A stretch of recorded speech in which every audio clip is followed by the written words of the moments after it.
Kashi news channel, सच है तो बोलेगा। हिमालय की गोद में विराजमान बाबा बर्फानी अमरनाथ के दर्शन के लिए यात्रा की शुरुआत हो चुकी है। धर्म की नगरी काशी से कश्मीर तक सद्भावना यात्रा के तहत बाबा अमरनाथ के दर्शन के लिए भक्तों का पहला जत्था रवाना हुआ। पहले जत्थे में सेवादारों के द्वारा श्रद्धालुओं को कश्मीर हालात से नहीं डरने और बाबा के दर्शन पूजन के लिए अपील करते हुए सद्भावना यात्रा निकाली गई। वाराणसी कैंट स्टेशन से दर्शनार्थियों का पहला जत्था हावड़ा अमृतसर मेल से रवाना हुआ। सैकड़ों की संख्या में यहां से भक्त इस ट्रेन से अमृतसर पहुंचेंगे, फिर वहां से जम्मू होते हुए पहलगाम तक जाएंगे तथा इसके आगे का सफर वे पैदल ही तय करेंगे। प्रतिवर्ष काशी से हजारों की संख्या में भक्त बाबा के दर्शन के लिए जाते हैं। विगत 22 वर्षों से बाबा काशी विश्वनाथ सेवा समिति की ओर से लगभग 300 लोगों की रहने, खाने और पीने की व्यवस्था अमरनाथ यात्रा के दौरान की जाती है। वहीं रवाना हुए इस जत्थे में ऐसे कई लोग भी हैं जो अपने खर्च पर बाबा के दर्शन नहीं कर सकते हैं। इस संस्था ने उनको मदद कर बाबा के दर्शन का सौभाग्य दिलाया है। हमारा 80 से 90 सेवादारों का दल कश्मीर को जा रहा है, जिसमें 10 सेवादारों का दल मेरे, विवेक श्रीवास्तव और कुलदीप सिंह इत्यादि के नेतृत्व में पंजाब जाएगा। पंजाब से होते हुए हम लोग ट्रकों में सामान लोड करते हुए वहां से कश्मीर की तरफ रवाना होंगे। 70 सेवादारों का दल हमारा जो है यहाँ से बेगमपुर एक्सप्रेस से यहाँ से निकलेगा और सीधे जम्मू होते हुए सीधे से चंदनबाड़ी पहुँचेगा। 5-7 सेवादार 10 सेवादार हमारे पहुंच चुके हैं, जो ऑलरेडी क्या कहते हैं कैंप लगाने का साथ स्टैंड लगा के तैयार रख चुके हैं। बस काशी की जनता से ये अनुरोध करूंगा कि अधिक से अधिक लोग हमको आशीर्वाद दें ताकि हम अपने कार्य को सुचारू रूप से वहां कर सकें। भारत में डेनमार्क के राजदूत फ्रेडी सवाने ने उत्तर प्रदेश के सबसे अधिक पानी की कमी वाले जिलों की सूची में शामिल मिर्जापुर जिले के सिटी ब्लॉक के भोरसर ग्राम सभा के सादी बनकट गाँव का दौरा किया। उन्होंने दुभाषी के माध्यम से ग्रामीण जनों से जल संरक्षण पर बातचीत किया। इस बैठक में मंडलायुक्त योगेश्वर राम मिश्र ने अंगवस्त्रम और माता विंध्यवासिनी का चित्र भेंट कर स्वागत किया। इस दौरान जल जीवन मिशन के लिए जल सुरक्षा और सिस्टम स्थिरता के महत्व पर लोगों को प्रोत्साहित किया गया। मंडलायुक्त योगेश्वर राम मिश्र ने जल जीवन मिशन में डेनमार्क सरकार के सहयोग के प्रति आभार व्यक्त किया और उन्होंने कहा कि जल जीवन मिशन के अंतर्गत बेहतर काम किया जा रहा है। हमारे ग्रामीण व महिलाएं जल जीवन मिशन के साथ जुड़ रहे हैं। हम सबका भी प्रयास है कि हर घर तक शुद्ध जल पहुंचे।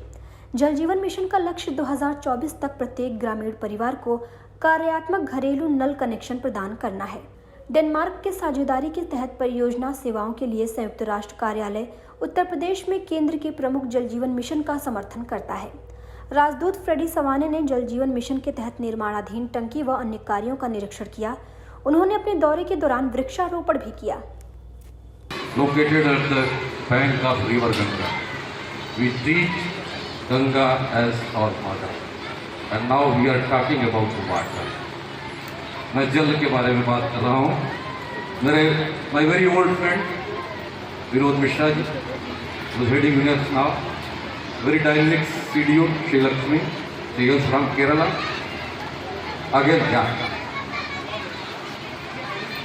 That's God's own land, own terrain, and my ADM Mr. Amresh Verma, who is कृषि विज्ञान केंद्र चंदौली के सभागार में यूनियन नारी शक्ति योजना के तहत प्रदेश का पहला कार्यक्रम आयोजित किया गया। महिलाओं को स्वावलंबी बनाने के लिए यूनियन बैंक की ओर से चलाई जा रही इस योजना के तहत जिले की 352 महिला उद्यमियों को 2 करोड़ 23 लाख की धनराशि का वितरण किया गया। कृषि विज्ञान केंद्र सभागार में यूनियन नारी शक्ति योजना के तहत यूनियन बैंक शाखाओं की 9 महिला उद्यमियों को 75 लाख, आरसीटी समूह के 312 महिला उद्यमियों को 64 लाख रुपए और आरसीटी व्यक्तिगत 31 महिला उद्यमियों को 84 लाख रुपए का ऋण का वितरण किया गया। वहीं कार्यक्रम के मुख्य अतिथि रहे जिलाधिकारी संजीव सिंह ने कहा कि इस योजना के तहत प्रथम जनपद के रूप में चयन किया जाना अत्यंत खुशी की बात है। साथ ही उन्होंने कहा कि महिलाएं आगे आएं और उद्योग स्थापना के लिए इस कार्यक्रम का लाभ उठाएं, जिससे कि प्रधानमंत्री और मुख्यमंत्री द्वारा नारी सशक्तिकरण की दिशा में किए जा रहे प्रयास को बल मिलेगा और महिलाएं आर्थिक रूप से सशक्त होंगी। वहीं यूनियन बैंक वाराणसी के क्षेत्रीय प्रमुख सुनील कुमार सिंह के द्वारा योजना के बारे में सभी उपस्थित महिलाओं को बताया गया। इसके साथ ही वादा किया गया कि यूनियन बैंक द्वारा ज्यादा से ज्यादा महिलाओं को लोन वितरण कराया जाएगा। पश्चिमी जनपद चंदौली के लीड बैंक यूनियन बैंक के द्वारा नारी शक्ति अभियान के मिशन शक्ति अभियान के अंतर्गत नारी शक्ति अभियान संचालित किया जा रहा है, जिसमें कि आर्थिक स्वावलंबन के लिए इन स्वयं सहायता समूह की और आरसीटी से प्रशिक्षित जो महिलाएं हैं उनको टर्म लोन और सीसी लोन की स्वीकृति की गई है। आज इस अभियान के अंतर्गत जिसमें क्षेत्रीय प्रबंधक सुनील कुमार सिंह जी भी यहाँ उपस्थित हैं, उनकी उपस्थिति में 327 समूह और महिलाओं को 1,64,00,000 का ऋण वितरण के स्वीकृति दी गई और वितरण भी किया गया है। निश्चित रूप से माननीय मुख्यमंत्री जी का जो संदेश है कि एस्पिरेशनल डिस्ट्रिक्ट इंस्पिरेशनल बने और महिलाएं आर्थिक रूप से सशक्त हों और आगे बढ़ के समाज का नेतृत्व करें, उनके आर्थिक स्वावलंबन की दिशा में ये बड़ा कदम है। हमारे जनपद की महिलाएं नए उद्यमी के रूप में आज अपने रोजगार को आगे बढ़ाएंगी और साथ ही साथ उनको बैकवर्ड और फॉरवर्ड लिंकेज की सुगमता भी हम लोग उपलब्ध कराएंगे और इनके उद्यमता के क्षेत्र में जो नया इनका सोपान है उसको आगे बढ़ाने के लिए हम लोग सतत प्रयत्नशील रहेंगे। यूनियन बैंक का बहुत बहुत आभार व्यक्त करता हूँ। उनके द्वारा पूरे प्रदेश में ये पहला कार्यक्रम जनपद चंदौली में किया गया है और ये एक नई पहल है। चंदौली जिले के साहबगंज ब्लॉक में समाज कल्याण विभाग के द्वारा एक बड़ी लापरवाही का मामला सामने आया है, जहां भारत सरकार द्वारा गरीबों के लिए सामूहिक विवाह योजना चलाई जा रही है, जिससे देश के गरीब जनता को मुख्य धारा में लाया जा सके। वहीं इस योजना के तहत समाज कल्याण विभाग के भ्रष्ट अधिकारियों द्वारा सामूहिक विवाह कार्यक्रम के दौरान शादीशुदा व्यक्ति की दूसरी शादी एक नाबालिग लड़की के साथ करवा दी गई। केंद्र सरकार द्वारा चलाई जा रही सामूहिक विवाह योजना गरीब परिवारों के लिए किसी वरदान से कम नहीं है। इस योजना के तहत बेटियों की सरकारी खर्चे पर शादी कराई जाती है। इस योजना के तहत जनपद में बीते दिनों सामूहिक विवाह का आयोजन किया गया था, जहां सामूहिक विवाह में 43 जोड़ों की शादी सकुशल संपन्न कराई गई थी। वहीं इसी सामूहिक विवाह में हुई लापरवाही का मामला उस समय सामने आया जब खरौजा गांव निवासी चंदा देवी ने कुछ दिनों बाद खंड विकास अधिकारी को शिकायत पत्र देकर बताया कि मेरे पति लक्ष्मण ने पुष्पा नाम की 13 वर्षीय नाबालिग लड़की से सामूहिक विवाह योजना के तहत दूसरी शादी कर ली है। पीड़ित चंदा देवी ने वीडियो को शिकायत पत्र देकर न्याय की गुहार लगाई है। वहीं मामले को संज्ञान में लेते हुए प्रखंड विकास अधिकारी ने जांच का आदेश देते हुए कार्यवाही करने का आश्वासन दिया है। मेरी शादी मूसाखड़ में हुई थी लक्ष्मण के साथ और मुझे बच्चा होने वाला था। वो दर्द दवाई नहीं किए, मेरा बच्चा मर गया, इसीलिए मैंने कोर्ट से कार्रवाई की। ये अभी वो फैसला भी नहीं हुआ, मेरे पति दूसरी शादी कर लिए। तो आपके पति किससे शादी किए? लड़की कहाँ की है? जी सुल्तानपुर की। आप लोगों का तलाक हो गया है? जी नहीं, अभी मामला कोर्ट में चल रहा है? जी कोर्ट में चल रहा है। तो आपको कैसे पता चला कि आपके पति दूसरी शादी कर रहे हैं? मेरे रिश्तेदार बताएं। फिर बीडीओ साहब से आप मिली तो बीडीओ साहब क्या बोले? बीडीओ साहब यही बोले कि चलो देखते हैं, कार्रवाई करेंगे। थाने पे भी आपने तहरीर दिया है? जी। कौन से थाने पे दिया है? जी इलिया थाना पे, और चकियाँ जाने वाले हैं। तो क्या बोले इलिया एसओ साहब? एसओ साहब कहें कि जाओ चकियाँ थाने। अब आप क्या चाहती हैं? जी मुझे न्याय चाहिए और पत्र दिया है। हाँ, क्या है मामला? मामला ये है कि मेरी सिस्टर का शादी मूसाखड़ में मुन्नू प्रसाद के लड़के से हुआ था। इसका मामला कोर्ट में चल रहा है कुछ पारिवारिक विवाद को लेकर। उसमें जो मेरा जीजा है वो अभी जो सामूहिक विवाह साहबगंज में हुआ था 17 तारीख को, उसमें वो दूसरी शादी कर लिया है। इसी मामले में हमने वीडियो साहब को एप्लीकेशन दिए हैं। तो वीडियो साहब हमें ये बोले कि ठीक है आप जाइए, मैं इस पर उचित कार्रवाई करूँगा। जो भी सरकारी अनुदान है इसका रोक दिया जाएगा, और जो उसके यहाँ गया है उसको भी हम अपने यहाँ ला देंगे। कहाँ शादी हुई है उनकी? आपके जीजा की शादी दूसरी शादी कहाँ हुई? दूसरी शादी यहीं सुल्तानपुर में किया है। लड़की का नाम पुष्पा है, उसके पिता का नाम राजू है। तो वीडियो साहब से आश्वासन मिला है कार्रवाई का? हाँ, बोले कि नहीं हम मतलब कि जो भी कार्रवाई है उचित कार्रवाई करेंगे। आपके सिस्टर से अभी तलाक हो गया है कि नहीं हुआ? अभी तलाक नहीं हुआ, अभी तो मामला कोर्ट में चल रहा है।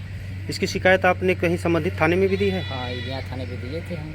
क्या बोले एसओ साहब? तो देखे एसओ साहब नहीं थे, वहाँ के एरिया दरोगा थे, तो उन्होंने कहा कि ठीक है हमारा दे दिए, लेकिन एक मतलब कि वो एरिया पड़ता है चकियाँ थाने में, तो एक एप्लीकेशन आप वहाँ आप दे दीजिए। तो आज हम सिस्टर को लेकर भी चकियाँ थाने में भी एप्लीकेशन देंगे। 43 शादी हुई है और मुख्य अतिथि के रूप में मैंने माननीय विधायक जी, माननीय प्रमुख महोदया एवं जिला पंचायत अध्यक्ष एवं पूर्व जिला पंचायत अध्यक्ष सबको आमंत्रित किया था। ये विवाहिता ने आरोप लगाया है कि उसका पति उसके रहने के बावजूद नाबालिग लड़की से दूसरी शादी किया है और लड़की ने आपको शिकायत पत्र भी दिया है, इसमें क्या करेंगे? जी, शिकायत पत्र जो है चंदा देवी द्वारा प्राप्त हुआ है। मैं इसकी जांच करवा रहा हूं और जो सही है न्यायपूर्वक जो है कार्य किया जाएगा और यदि उसके पति ने इस तरह की हरकत की है तो उसके खिलाफ जांच करवा के कार्रवाई करवाएंगे। आदरणीय माननीय मुख्यमंत्री जी द्वारा जो सामूहिक विवाह का आयोजन किया जाता है उसमें कन्या और उसके पिता द्वारा जो है आवेदन प्रस्तुत किया जाता है और अधिकारी करते हैं ये बताएं। आवेदन का सत्यापन जो है हमारे एडीओ समाज कल्याण, सचिव इत्यादि माध्यमों से कराया जाता है। आपके ब्लॉक परिसर में वाराणसी में bank of Baroda staff association का 14वां सम्मेलन का शुभारंभ किया गया। वहीं 2 दिनों तक चलने वाले सम्मेलन में बैंक ऑफ बड़ौदा उत्तर प्रदेश की शाखाओं में कार्यरत सभी कर्मचारियों के प्रतिनिधि भाग लेंगे। इस सम्मेलन में सरकार की मजदूर विरोधी नीतियों सहित बैंक से लोन लेकर पैसा न देने वाले ग्राहकों पर कार्रवाई करने सहित अन्य विषयों पर चर्चा किया गया। Bank of Baroda staff association के द्वारा आयोजित 14वें सम्मेलन के पहले दिन मौजूद अधिकारियों द्वारा विभिन्न विषयों पर चर्चा किया गया। वहीं मुख्य रूप से सम्मेलन में केंद्र सरकार की श्रम नीतियों पर चर्चा की गई जो इस देश के श्रमिकों को प्रभावित कर रही है। वहीं सम्मेलन में कहा गया कि सरकार is doing business, make in India में और कई अन्य योजनाओं की बात कर रही है, लेकिन यह दुर्भाग्यपूर्ण है कि सरकार श्रमिकों के लिए लीव इन इंडिया कार्यक्रम की घोषणा नहीं कर रही है। कर्मचारी आज कम भुगतान, बंदी और तालाबंदी, छटनी आदि से पीड़ित हैं। इसके साथ ही बैंकों का निजीकरण न करने को लेकर भी चर्चा विमर्श किया गया। इस मौके पर CH वेंकटचलम महामंत्री, AIBEA जनक रावल संयुक्त सचिव, रजनीश गुप्ता उप महामंत्री, यूपी बैंक एम्प्लॉयज यूनियन के अधिकारियों सहित अन्य अधिकारी एवं पदाधिकारी मौजूद रहे। हमारी bank of Baroda staff association की त्रैवार्षिक कॉन्फ्रेंस होती है जिसमें देश में तमाम बैंकिंग के मुद्दों पर चर्चा की जाएगी और इसके साथ साथ अगली इकाई का गठन किया जाएगा। तो क्या है मुद्दा, मुख्य मुद्दा क्या है? मुद्दे इन्होंने हमारे लीडर ने आपको बताए हैं। मुद्दा यही है कि एक तो उन लोगों से जो जानबूझ के ऋणों के चूक करता है उनके खिलाफ क्रिमिनल एक्शन लिया जाए, उनके खिलाफ फौजदारी के मुकदमे कायम किए जाएं, उनको जेल में डाला जाए और उनसे देश के जो रकम है उसको वसूला जाए। कहाँ ये लोग इसमें शामिल हो रहे हैं आपके? हमारे इसमें प्रदेश भर के जितने हमारी शाखाएं हैं उसके कर्मचारी शामिल हैं। उसमें प्रत्येक से प्रतिनिधि आए हैं। 10 पर 1 प्रतिनिधि आता है। वो प्रतिनिधि इसमें आए हैं बड़ी मात्रा में और वो आज उसमें भाग लेंगे और आगे के लिए अपनी रणनीति तय करेंगे। फिलहाल वक्त है एक छोटे से ब्रेक का। आप देख रहे हैं डैन काशी न्यूज चैनल। सच है तो बोलेगा।